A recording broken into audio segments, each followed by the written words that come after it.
Eileen? Can you hear me? Yes, I'm hearing you and seeing you. Well, I'm not seeing you as yet. Okay. All right, good. We're good to go. Okay, so had a bit of technical difficulties there, but we are live. Welcome to the seventh episode of our CSA Fireside Chat. I am with Eileen Goh, former volunteer with the Commonwealth Youth Council and former staff member of the Commonwealth Secretariat. I am Benjamin Fraser, CSA chairperson. I am happy that Eileen is representing her Singaporean friends, family, students, youth on this chat. And we're just going to have a conversation about the Asian perspective on some matters, but particularly from Singapore. So, Eileen, maybe I could ask you to maybe give some, more of an introduction to yourself and your experience with working with the space. So thank you, Benjamin, for inviting me here, and to your team for inviting me here to speak, about Singapore and the Asia region, specifically around, education and students. So you rightly introduced me. I used to be Singapore's representative on the Commonwealth Youth Council for a term. And then after that, I went on to be a staff member at the Commonwealth Secretariat for about 3+ years, where I took a role in the youth team, and I helped manage quite a number of the Commonwealth youth networks, including CSA. So happy to be back to serve the team again. Okay, great. Share your perspective on the state of student activism in the region, particularly in Singapore. So I must first and foremost really highlight the diversity of the Asian region, particularly in the Commonwealth. So for a bit of context, the Asia region is quite a awkward put together piece. So I would say, out of the 8 Asian countries of the region, of the Asian Commonwealth region, you have 3 from the Southeast Asia bloc, and you have another 5 from the South Asian bloc. So for most people out there, you would know that, Southeast Asian countries are already quite different from South Asian countries. Each country from South Asia and each country from Southeast Asia are really very different, very, very diverse. Um, and cumulatively, we speak hundreds of different languages, um, and that we have very different setups. We have very long history that have been very independent from each other. So we're talking about a very, very diverse, very, very different context and landscape here. But in terms of student activism, I would say there is actually a common thread from way in our history where, students played a very important role in voicing out change, in being change makers, in, being the voice of issues and challenges, and being really true activists in history. That includes Singapore. So I would say pre and post World War II, even, we had very, very active student voices who were key highlights of, a lot of political involvement before the independence of Singapore. So I would say there is a lot of, there was historically, there is a lot of energy, there's a lot of data that showed and evidence that showed that students are capable of being true voices and true change makers. Um, but in today's setting, I would say this kind of voice, especially in Singapore, where students are actively, for example, being a voice or being a participant in the political scene, is absent. I would say the student bodies in Singapore now are still trying to get together, find a new way of working for the society, with the society, and especially with our government in a very different way. So in the past, for example, a lot of times you would see things like protests coming up quite common in in history, where that is the main point of how they are heard. But in today's context, what we like to call it is in Singapore, especially, we call it pragmatic resistance, where pragmatic resistance. Okay.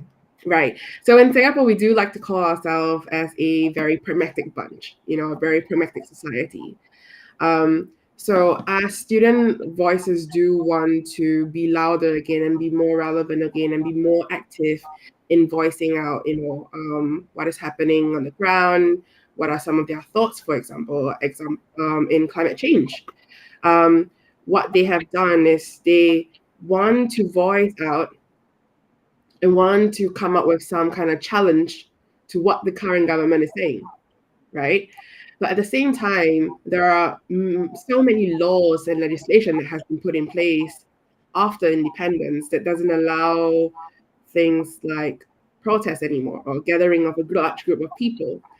Those have been placed as illegal now, and it's actually illegal to actually host a protest. You probably you would actually even need to apply for a permit, for example, to even have a slot, and declare how many people, what you're going to be talking about, etc. So those are kind of the barriers that have been already input across decades of our independence. So what happens is now you want to be pragmatic about voicing out your point of view, challenging the government, but at the same time, you do not want to flout the law. You do not want to come in a place where you are doing something illegal. So now you find a space where students have to navigate through to make sure that it comes from a point where can we be collaborative with policymakers, with the current government? But at the same time, how can we then sound and put our feet down and say, this is what we feel is wrong. This is what we feel needs to be done. So that's kind of what the students in Singapore now have to navigate through a landscape to come across. So it's pragmatic resistance that we Could you spell the word for me? Because I'm here Googling it. I really am curious. Pragmatic. Oh, pragmatic. Okay, got you. Okay. And then resistance. Yes. Okay, got it. Yes. So that leads me to the next question then, which I think you kind of answered. Do Asia member states create an enabling environment for student organizations? And I think you pretty much answered it. But if you think you want to layer it some more.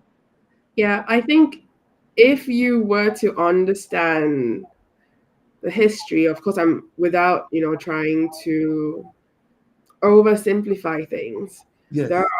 So you can understand, for example, in Singapore, where students held such a strong voice in the past, and that with any growth of any country of newly independent, we understood the need where of coming together, of being collaborative, of being working as a nation. Any kind of conflicting voices or loud influences would have to be in a way managed. Yes.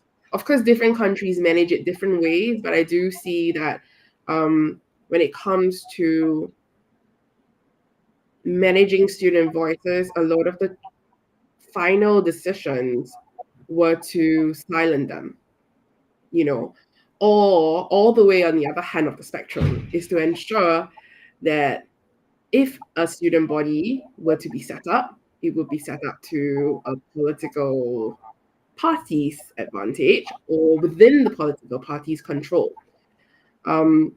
which is again and the other side of the spectrum, because for youth leaders that you and I work with all the time, sometimes they just want to voice out complex global challenges that they feel passionate about.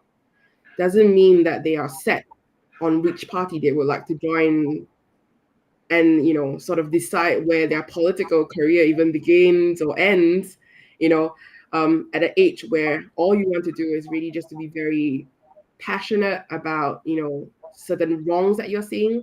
You want to right certain things. You want to just do good for society.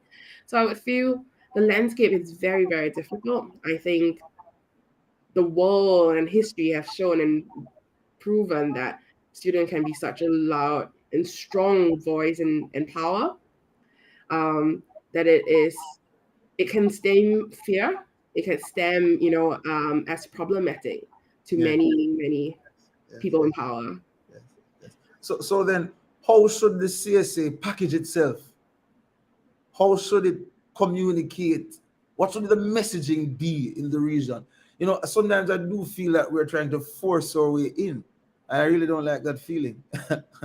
Give us some guidance.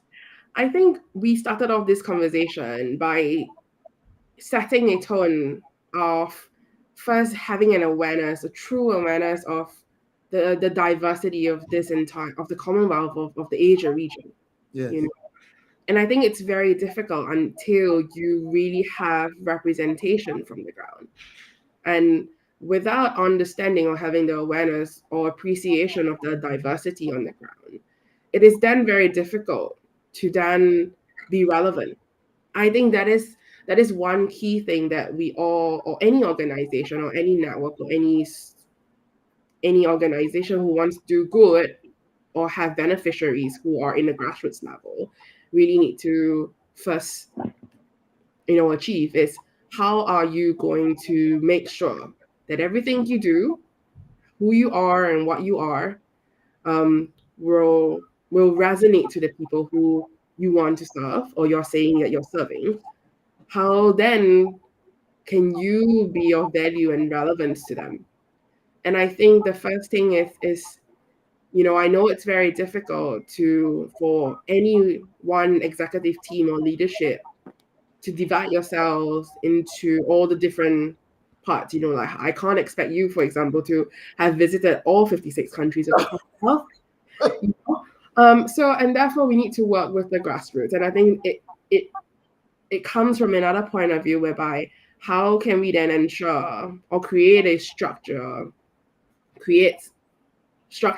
governance, create processes, create practices that will be adhered to not only by your current team, but for future generations to come, that will ensure that there is representation. Yes, obviously, it's very difficult to have 100% full representation of every single diversity, but then at least a landscape, at least a representation of having that reflects the landscape of generally these are the few major or even minor groups that we need to consider in this region. And I think when you do have that, you first show that you are willing, that you're not coming arrogantly and saying, I understand that you're diverse, but that's it. But what we're saying is, I'm aware that that it's difficult to understand true diversity on the ground. I understand. We're aware that of the pain points, of the gaps, but then we're here to show that we're moving towards improving it, and we really want you on board. I think that's number one. The other thing is on relevance. I think there is a lot of, I would call it, baggage that a network like the Commonwealth Students Association might carry, unfortunately, because the Commonwealth family is so, again, diverse, right?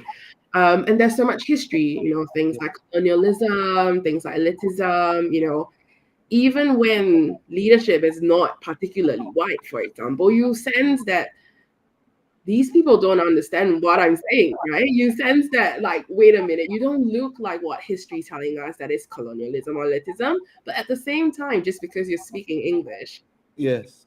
and maybe that's not my first language, Yes. somehow I'm of less. And maybe because I'm less than 30 years old, somehow I'm less, and like my words and my opinions don't matter as much. So I think that baggage, the team, it's a difficult one, because anything that comes with baggage that is not really stemming from CSA, because you're only 11 years old, but you need to again be very aware, what are these baggages? Yes. how are these baggages already in the different countries? But the other side is sometimes the baggages means there is reputation, and the reputation can be good or bad, and that we just need to do more research and be more aware of where is our brand, where's the Commonwealth brand landing in countries like Singapore and Malaysia, in Brunei, and all the Asian countries of the Commonwealth. What are some of the good parts? How do people even know the Commonwealth brand, for example? And I can tell you, most people do not understand what the Commonwealth brand is. Maybe they would understand the Commonwealth Games and they would know the Commonwealth Games. And maybe that's how our strategy as young people should really evolve and start from. Like understanding where are the good parts of the Commonwealth brand is in different countries. And don't look at countries as just countries, don't look at regions as regions, but because, each country has different race, have different, sub-minority groups, for example, and there are very much differences in their understanding and their relationship with the Commonwealth based on history and cultural differences. So, but if you start to pick out, like, for example, where are the entry points where there is already a good feeling, a good relationship with the Commonwealth, I think that's a very good entry point. And I think the Commonwealth Games is one thing that we really need to work on and to really see how we could tap on that strategy moving forward. Yes. I grew up hearing a story, and I'm going to share it with you. So every Jamaican will hear this story that Singapore actually sent a delegation to Jamaica maybe 4 or 5 decades ago to study the education model in Jamaica, and took it back and improved it and did way better with it than we have. I mean, Singapore is much smaller than Jamaica, but has more people and vastly more diverse. I don't want to believe that there is xenophobia in the Asia region. I don't want to believe that there is xenophobia in Singapore for the fact that it comprises of so many different people from outside of the country. But I do feel, though, that there is hesitation towards integrating. Yes? How do we respond to that? Or is it a misconception that the youth and students of Singapore would prefer to isolate themselves within Singapore? Please tell me that that's a myth. I would like to clarify a question a bit, actually, Ben. So when you talk about integration, are you talking about the youth and students in Singapore finding it difficult to integrate to larger society in Singapore? No. In opportunities in the international youth space. So I would say no. Again, it's a lot to do with reputational baggage and how things are being branded. So I feel, there's a lot of things that we could learn from promotion and marketing in our modern world, like how the iPhone, or Apple are just key examples of how something could be branded and packaged so well and marketed so well. And I think we have many more examples. So I don't think that there is xenophobia, because at the end of the day, after, we've worked with young people, you and I, for decades, right? More than 10 years. And I think I speak for all of us when we say young people at the end of the day notice opportunities. And what we want are just opportunities, or we are hungry for opportunities. And when we say that, this opportunity is gonna benefit you in X, Y, and Z way, and if that's those are on the list of my priority list of what I want to gain, I would jump at it, regardless whether it's a country I've never heard of. I mean, safety aside, but if it's a country I never heard of, it's a opportunity I never heard of, but I know that this opportunity, say, comes from a organization that has some international standards, international reputational standards where, it would bring me some kind of credential credibility of being part of, I would jump at it. I don't think I would say just because this opportunity is in Jamaica and I've never seen a Jamaican or interactive a Caribbean in my entire life, I would say no to the opportunity. So I say no. So I think young people, in a sense, or we can't say that they're not jumping at opportunities. We really usually have to look at how are we packaging that opportunity. Is that opportunity truly beneficial for them? Yeah. Or is it beneficial to the person who is trying to brand it as an opportunity, but isn't really beneficial, And I think that whole reputational thing comes very strongly because at the end of the day, if we don't have data about that organization or that country or that gender or that culture, we rely on word of mouth.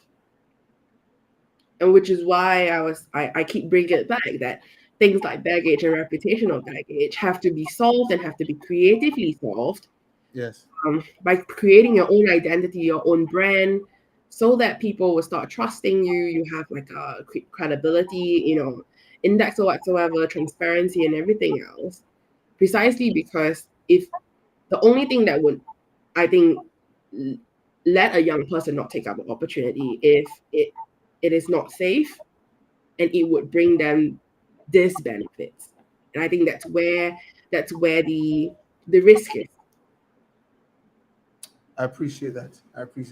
As the person tasked with the responsibility to lead at the helm of this team, this knowledge helps me refine our approach. Yes. Until 2025, when I demit office, or God forbid before, I don't intend to drop trying to build the momentum into breaching that barrier and understanding how to and executing that how to of branding the CSA to reach students here. Because, Eileen, ever so often, I go somewhere or I make a post and somebody says, oh, I didn't know about this organization. Correct. And I think it's just going to always happen because it's a matter of public education. We don't have the resources to tell 7 billion people or 8 billion people.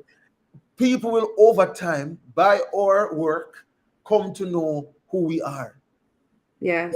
And I won't accept a narrative that, this is Asia, they're not interested. I really like what you said. Young people, once they know about an opportunity and see the benefit in it, this, sometimes I feel like I need to reverse it and say it.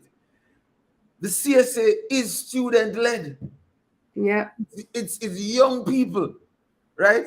I'm not an emissary of anybody, the Crown or the Secretariat or any other private party. We are ordinary student leaders who are elected, and we try to draw other persons to join the group. We have no other agenda. Yeah. I understand your pain, man. I mean, I've worked with your team for so long. I work with the team also.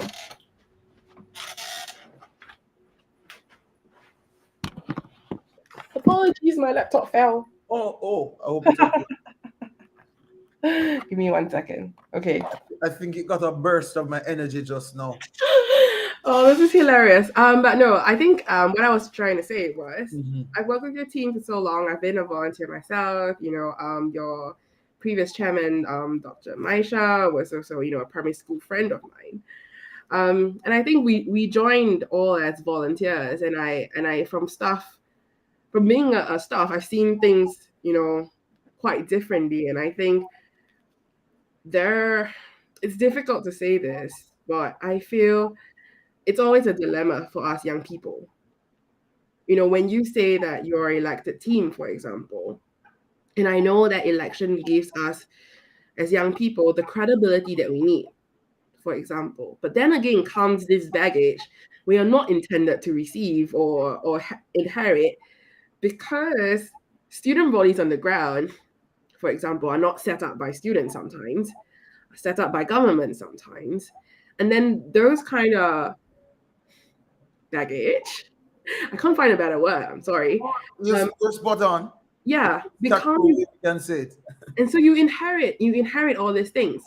So which is why I think a lot of times when young people like yourselves and all the other networks around the world internationally, we're so eager when we want to take up these leadership positions, because we feel that we have learned from, our political leaders and from other change makers that only when you are a leader, you suddenly have this opportunity to make big change. Right. Right. But then we forget that power is not actually, it's more like borrowed. That credibility becomes borrowed, but at what price? And then we also forget that sometimes just because we're in power and then we're so hungry to make change, we forget that when we're being part of an organization, it's more than just you being a change maker anymore. It's more than just change making. I believe you spend more time trying to improve the organization in its internal administrative processes than actually the amount of time and energy you have left to create change. Do the actual work. Exactly. Right. So I think that's something that a lot of any kind of, and not only young people, let's be frank, I think anybody who wants to be in leadership fail to realize that, when you're signing up for a leadership position, you're not just saying that, oh, suddenly the same amount of 60 hours that I put into my ground up project or grassroots project, the same amount of 60 hours can then generate, I don't know, 1,000 times more impact just because I'm in this position and more, I can reach more people. Yes and no, but we realize that, because of the association of the organization that we're in, because we want to have legacy and we now are accountable and need to be accountable and more transparent to the many more people that we service, comes with a lot more other baggages also. Things like, how do you set up a governance structure? How do you make sure that diversity is key? How do you ensure that the next person who takes over me is not gonna undo everything that my team has been doing for the next 2 years? How are we going to ensure that we have the funds so that we can be independent and not, being secretly chained to any other governing body, that may have already caused us to inherit some baggage that we don't want to. And I think that's why when we say we want to empower young people, we need to think about all these things. It's not just setting up a structure and say, here, the government says and approves that you now have a structure. We recognize you as the leadership of, the region or anything else. But then what are some of the unintended consequences and baggage that we are passing on to them and not allowing them to grow as per what they need, for example? And I think that self-awareness comes on the individual point of view as a leader, whether you want to take this step or not, how you want to handle this kind of baggage personally and for your team, but as an organization as well. So I think that's where I would say summarizes my answers to your question. So I have one more question, Eileen. I'm reading this from my notes. So we have heard stories of students being victimized because their advocacy challenges their government. This contradicts the values enshrined within the Commonwealth Charter that deals with democracy, good governance, rule of law. Yeah. What role should the Commonwealth heads of government or the Commonwealth Secretariat play in holding countries that suppress student voice accountable? You're putting me in a very difficult position now. Yes. So just for context, there are 16 values on the Commonwealth Charter. Yes. Nothing quite out of the blue. So, something that any decent government or human being would agree should be extended to another human being, right? Yes. The Commonwealth works on soft power. And I think we need to first be very aware of that. So first line of building anything is awareness, isn't it? It's knowing that we only have soft power. How can soft power work for us? So unfortunately, we do know that soft power does have its own limitation. We can.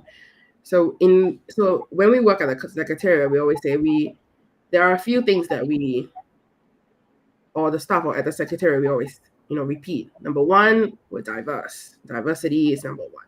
Number two, we have the power of convening.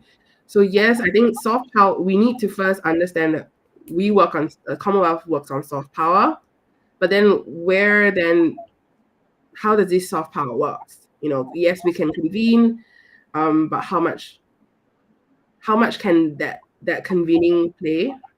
Which countries have a bit more power over the other country? A lot of, I would say, political strategy has to take in place, but it's beyond our control.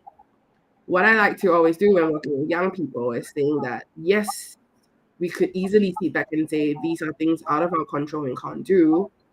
But at the same time, I feel that, like what you said, I think earlier or in your previous sessions, that you have seen that young people are capable of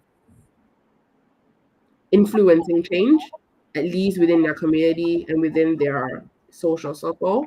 And I would encourage that to happen. So I would say, yes, we can ask, the Commonwealth to do certain things. There are another layer within the Commonwealth family called the accredited organizations, which interestingly, because this year is the 10th year anniversary, if I'm not wrong, of the Commonwealth Charter. Yes. And the Royal Commonwealth Society had this fireside chat in London earlier this year during Commonwealth Week. And they were talking about the Commonwealth values and I can't remember actually, but I know this gentleman was saying that how he came out with the Commonwealth Charter, the values, like how he was just scribbling it, on a napkin or something like that, and then how it got passed. Question on the ground from the young people were, right, now we're at our 10th year anniversary. What we really want to see is how, as organizations of the Commonwealth family, are you holding yourself and each other accountable of how you uphold these values? And 16 values are very difficult. Yes, if you look at them, you would say that, these are no-brainers. Like, these are things that I would expect, right? But if you ask an organization, so let's break it down, how can we move on if we're not specific with our goals? Yes, the values can be overarching, like big, high-level things that we want to ensure happens at the government level through the Secretariat. But with grassroots level and organizations, like the accredited organizations in the Commonwealth family, if we were to ask you things like, let's say, gender equality, right? Could all of you be transparent and tell us right now what's your gender mix of your board? What's your youth mix of your board, of your members? What's your regional reach or breakdown of your membership and your board? And then, based on your look, I know you know the answer, and then we know we have a huge problem, right? Seriously, I think we have a pretty good gender balance. No, but I'm talking about accredited organization, and we have yes. accredited organization, and which is why I think when we work with CSA and all other youth organizations, we tell them, you have learned and you can learn from all the other organizations, or for the lack of better way to describe them, adult organizations or older organizations. But we have the power to set new standards and to say that we adhere to the Commonwealth Charter by X, ABC, have your data ready, and then move up the chain and say, are you? If you're not, we're not going to partner with you. And I think as you move, we like to come from a tone of, how when we draft statements, we say the youth of the Commonwealth demands this. And I think the Singaporean student ways of approaching it pragmatically may be an alternative way that we can explore now. We're not saying that we need to protest now. No, we want to make friends with you, but we want to tell you that young people have set a new standards. Yes. that maybe you haven't even gone to be able to reach yourself. So maybe you'll look at us in a different light now because we're not following in your footsteps. We're saying we can do this better than you, even though we are younger than you, less experienced than you, and much less resource than you. But that's very difficult because, like how we don't really have young people like CS or young youth organizations like CSA. It's going to be very difficult to be heard unless you unite with other young people. And I know it sounds a bit cliche when we say, no, unity is strength, right?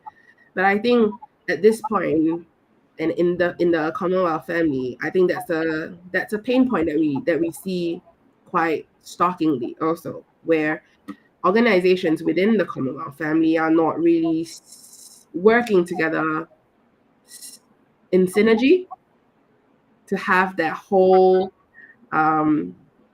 shield of unity. Like I call it like a shield, because when you're very united, basically anybody that comes to us and like tries to say something otherwise or untrue will be easily deflected, because you know very clearly who you are, what standards you're performing, and anything else besides that, it's not the truth, and that you don't need to bother, and that can be just treated as noise, and ignored.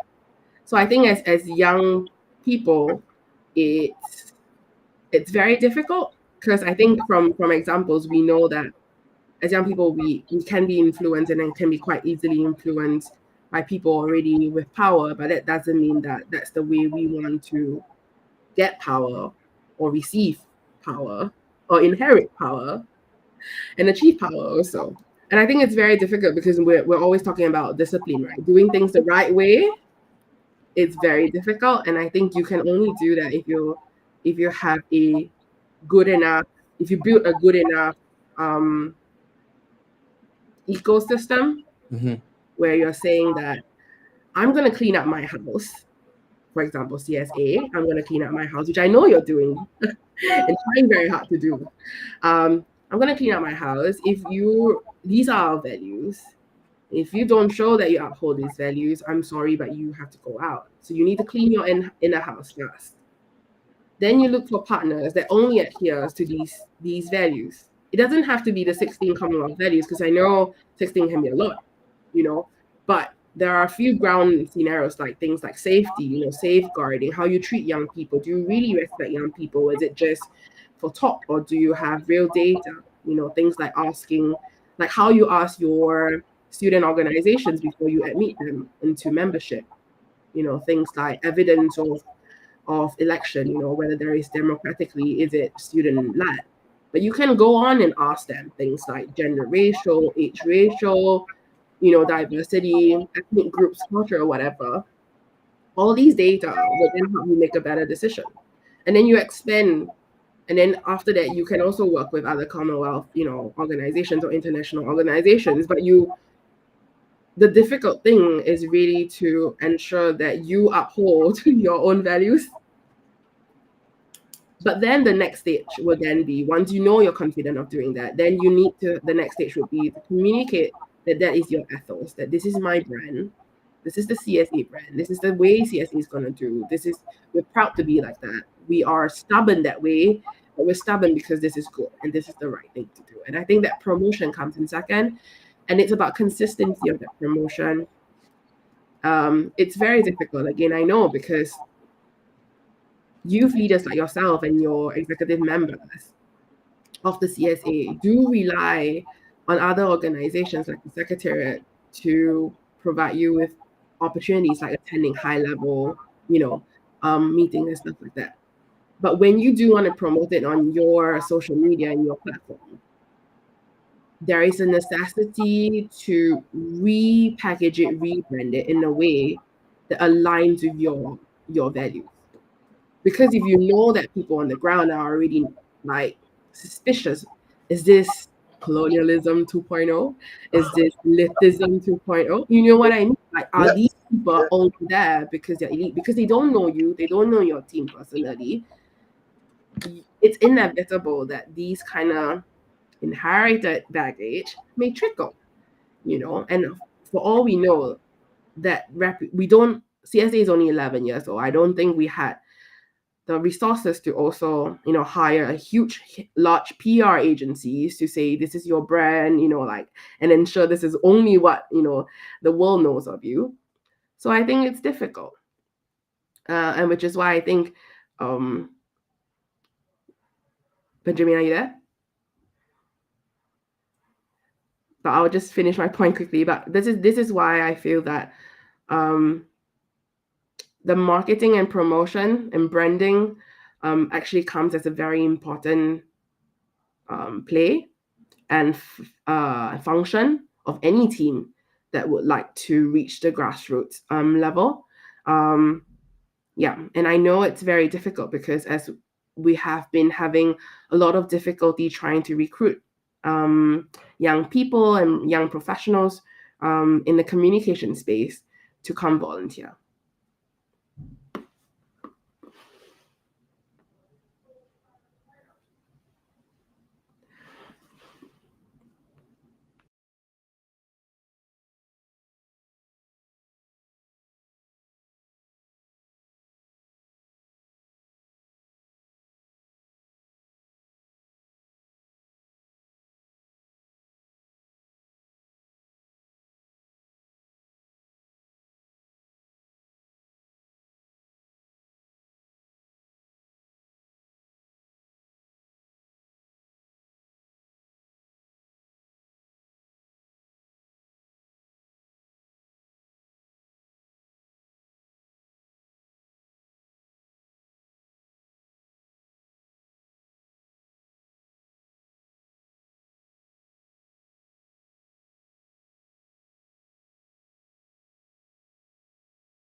All right, Eileen, we're back.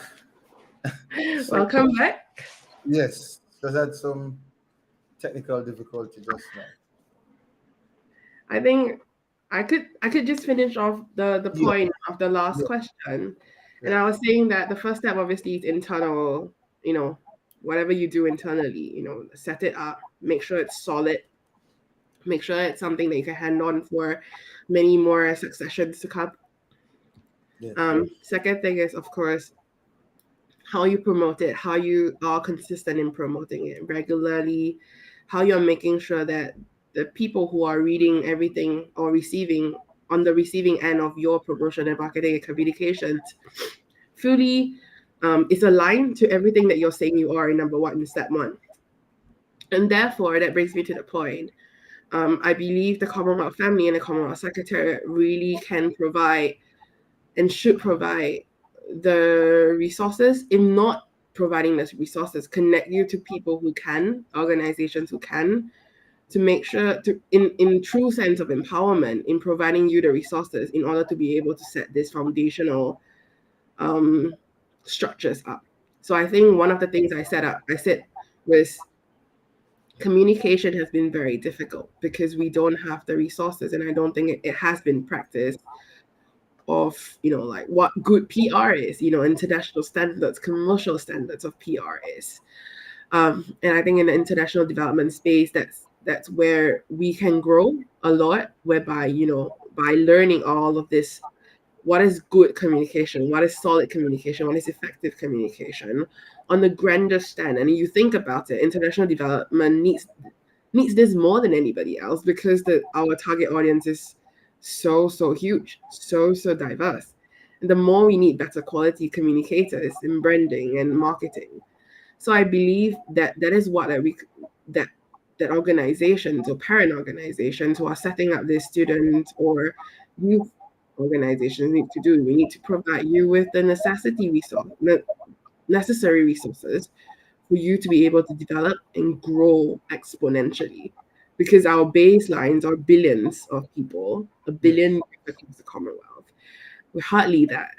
With our reach, even at the Secretariat, is probably in 5 digits, and that's a fraction of the entire baseline.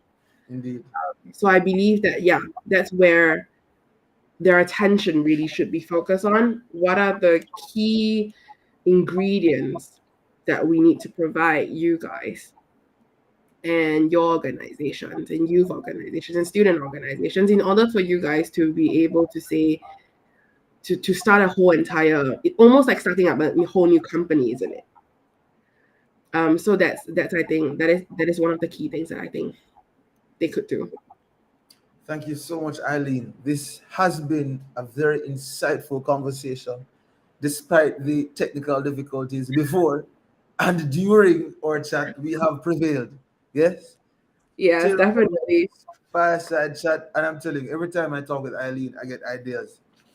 I've been jotting down my ideas and thoughts from this conversation, Eileen, and I'm telling you, we're going to action them. Thank you so much.